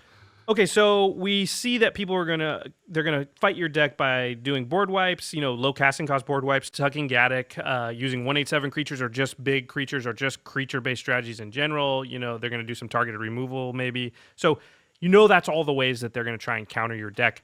What are your counters to their counters? So we've discussed some of them. We discussed how to protect against target removal. We discussed ways to deal with people hating on you specifically, just like every way they can come at you, they will. So the big thing I noticed, and this is what happened when I first built the deck, and this is kind of coming from that tuning and cutting process we talked about before, is I built this Voltron style deck that was being aggressive and drawing all this in and not being controlly, and all it ended up doing was letting these big creature decks win, because I would stop the control players from doing anything, letting these giant creature decks just roll through because nothing's going to stop them. And so the thing I decided was, the thing I realized is that I need to have board wipes. So it's really important to have creatures Right. that can wipe the board, because Yes. and there are a few that are printed. An example How is- do you counter creature strategies? You Board play wipes. board wipes, but Right, your deck right. doesn't allow board wipes. So your answer was put in creature board Right. wipes, Creature-based board which wipes. most people don't play. So now you're the only person with board wipes in the game. It's brilliant. Like Right. when I saw the list, I was like, "Holy crap, that is And really I think smart." I play yeah. like 6 of them, and the Yeah. reason you play so many is like they're important. It's the same reason in normal decks you play a bunch of board wipes. Yeah. These function as a button of "Do not mess with me," or "I will wipe the board," and you can see I can do that. But they're also there to stop people like Animar going off, Right. where like there are strategies in EDH where it's all about playing as many creatures as possible, and Gaddock T doesn't stop them. And most of the hate bears have trouble stopping them to a certain extent, and you don't want them to go off, because the point of Magic is to win. So you need answers to those situations. So stuff like False Prophet, stuff like Nova Blast Worm. These are cards that destroy all creatures in ways that you can cast. And it becomes and it was exceptionally important. So I moved much more into a control-y, green-white, weird hate bears deck instead of the aggressive aggro deck that Gaddock T was originally built to be. The great thing though about creature-based board wipes are their creatures. So if you don't need them as a board wipe, you can use them to attack and hit people in the face. Like Right. Nova Blast Worm's great. Like he's a 7/7. as soon as he taps, though, he blows everything Oh, up. it says all other creatures. Right, he gets the attack. Yeah, that's what I'm saying. Right. Yeah. But you still destroy your board. But yeah. Yeah, I'm just Well, the saying. Like, interesting about them is that it's also like because they're creature-based effects, they're hard to counter. yeah, I mean, if you have a My Hollow Right. out, you can still attack with Right. them and save Teague, and then you Exactly. just keep going. And it's like, hey, I have a 7/7. You guys got nothing. Right. That's a good thing. Like they still work as win conditions too. Well, not all of them, some of them, but Well, it ends up that most of the board wipe on creatures are big creatures, because they don't want you to play them on turn 3, Right, Yeah, exactly. or for It's only like- 3 mana. Yeah, Because wizards, they're very powerful effects, Right. and they have to be costed correctly. And normally, when they're expensive, especially in the colors of white and green, wizards wants them to be big, because if you're going to play 7 mana, it's not just for the board wipe; it's for the 4/5 flying angel Right. or the 7/7 super worm. Like these are cards that are really cool, so they're big, and that's just how kind of wizards creates cards and costs them to make them exciting. But it also is convenient because I get these win conditions attached to board wipes that yeah, exactly. help. They were really smart. I didn't see those in a lot of lists when I was looking online, so that's something that I thought was really good. Another thing I noticed is and this makes total sense, is you have a lot of creatures that they have Leave the recurrence, battlefield fits. Oh yeah. or you want them to die, or you don't care if Oh, they right, die. right. Yeah, like Worm Coil. Yeah, a lot of the It's cards basically a I have- 6/6 that turns into 2/3/3s if it dies. Yeah, Right, right. those And has three Death Touch have and Lifelink. Death Touch and Lifelink. Yeah, it creates 2 tokens, so it has value. I mentioned earlier Yavimaya Elder, where these are cards that when they die, there's an effect that's given to me, and it basically mitigates the fact that people are going to try wiping the board any way they possibly can, even though they can't through Teague. But once they kill Teague, they're going to. So it's kind of to stop encouraging people from doing so, or make it so that because I'm putting everything on the board and because I'm committing so hard to that strategy, I need to mitigate the weaknesses to that effect, which is I have a bunch of creatures in play. I need to make sure I don't. if the worst case scenario happens, I'm not just stuck in the mud and screwed because Right. If they I committed toxic to deluge, you Right. don't just lose. Right. I You have had a some lifelink or a death benefits. touch that's going to protect me from things. Yeah, or you have some I- stuff. Yeah, Yeah. I got to draw a couple cards, or all creatures are destroyed because of false prophet. Okay, so we've gone through the deck. Do you want to give us like a quick walkthrough of how it plays? Like, how does it usually play out? So early turns is all about getting Tegan to play and protecting him. This is a good stuff deck. So when you go through the deck list online, you can see that there are cards that are just naturally good that aren't necessarily part of the plan. And if I have them, I'll play them if it's early and aggressive and it works. But really, it's about getting something like Mother of Runes, Lightning Greaves, or Safi's Eric's Daughter, which can sack to protect Teague. Just any kind of protection. Or curve Teague into Dauntless Escort. All these cards that kind of protect it so that I can get Teague out and stop my opponents. Once that happens, it's all about getting as many of the hate bears into play. Once that happens, it becomes much more about mitigating it, making sure that the fact that Teague is out and the fact that now every single person on the table is here to kill me or is now motivated to stop me doesn't stop me. Right, doesn't matter. They Right. can't. So Yeah. like playing prison cards, playing cards that make it so it costs money to attack or cost mana to attack me. You charge money? Yeah, extra. Yeah, it's $6. There's a That toll. would It's a be toll heck road. of a magic card right It's there. unglued, but I just kind of go with it. That You was know, sarcasm for the sarcastically Right. impaired. playing cards that discourage attacking me, as we've talked about. Kind of going with all the cards we've talked about in the game plan, and then it becomes the time to start becoming an aggressor. Once people become locked out or start, stop being able to do the things and this make it so the game doesn't last forever, start killing them with tokens, swing with these big creatures that I'm now being able to play, swing with people like Elish Norn, where it's just like giant creatures that stop them from doing anything and are giant and let all my Right. creatures to be much bigger. Which is actually Elish is kind of a board wipe built into a creature as well. Yes. Mm-hmm. I mean, I Yeah, play sure. Elish Norn more for the board wipe effect than Yeah. the pump effect, though the pump effect is nice because I already said that I'm already doing a small token strategy, Mm-hmm. which is convenient with Elish Norn. So it's lock down the board, play good stuff, win. Yes. Yeah. Sounds pretty good. You're essentially going in Sounds constructing. mean. Sounds the- mean. I like it. Yeah, you're constructing the biggest, baddest dam you can make, and then when it's time, you open your own floodgates and destroy everyone else. Right. Or I'm the only stream let through. I'm the Colorado River making a Grand Canyon. You made it all the way I mean, through. the thing For I the like about this, geologically impaired. That's the a- thing I like about this deck is you sit down and you turn off half at least of everybody's deck. right. I mean, you just literally say, "Oh, half your cards aren't going to work." I don't like to play it all the time because yeah. people get mad at you eventually. Yeah. So if you build a Teague deck, make sure to have other decks to play or your friends will stop liking you. For instance, actually, I don't think either of you have ever seen me play Teague. I haven't And played kind against of took the this Teague out deck. of the the left side of It nowhere. will happen, and hopefully we will know what to do. I'm gonna have to against pull it. out my Joyra deck and we'll see. Yeah. I can get around it with Joyra, right? No, Why not? because the you still cast a spell that costs 12 mana. That's not a creature. Oh wow. Yeah, Wow. play Giora, please. I'm gonna play Animar and then just build in tons of counter spells. Okay. How many counter spells do you know that are under 4 mana? Crap. This is the problem. So Yeah. It's what you really should do is really play, want to play as Rune or Right. Yeah. or like, Animar or or Rachesa? no? Rafik? Rafik. Yeah, Rafik. Yeah, or play Rafik, where like Yeah. Except all your sweet enchantments aren't gonna make it on the battlefield. yes and no. I mean, you're still swinging with a 8/8 general damage, and any sword you attach to him. There are many things in Yeah. the Rafik decks that cost cheaper that pump for a lot. Yeah, that's true. So Lots of unblockable effects. right, and I think you guys mentioned that you want to play with some Exalted in Rafik, so the Exalted itself is going to make it better. So those kind of effects make it very strong. Right.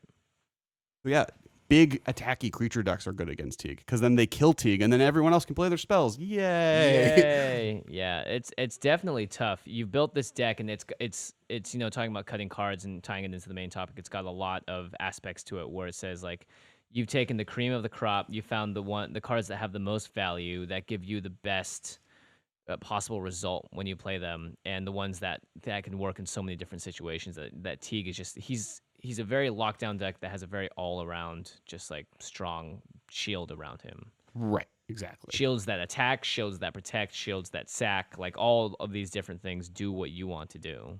these have always been my favorite kind of decks. I don't play them in EDH because people get mad, but yeah, prison decks in general. Right. Like, I used to run like an old Stasis deck that, Right, and- got and- like an instill energy out on a Birds of Paradise and just like, Right. sorry, nobody gets any turns. Winter Orb was one of my favorite cards. Ah, Ankh of nice. Mishra, just stuff that just says like, hey, the normal rules of the game, Don't forget worry, them, throw them out the window. I just like, love this. It's a control deck in red and white. Like you don't Green. really.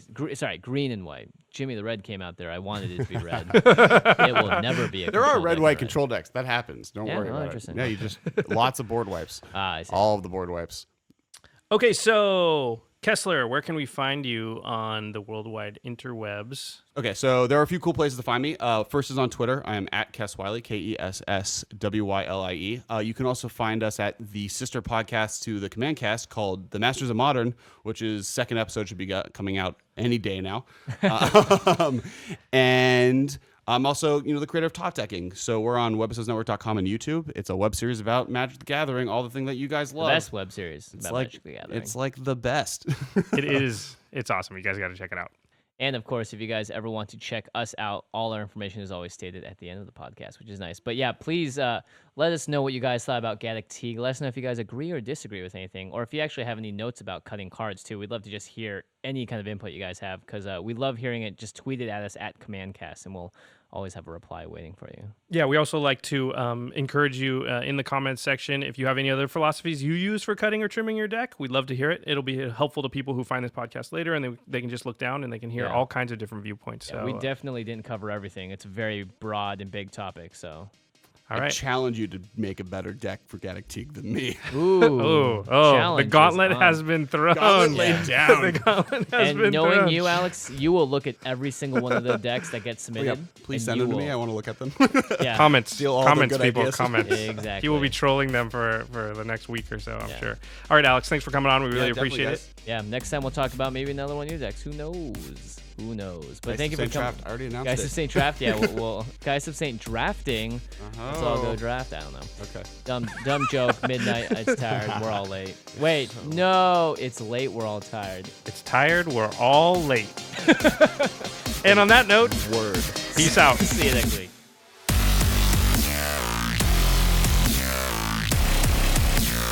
Thank you for your attention. For further inquiries, send an email to commandcast@rocketjump.com or ask us on Twitter at JFWong and at Josh Lee Kwai. See you later, alligator. Greetings, humans.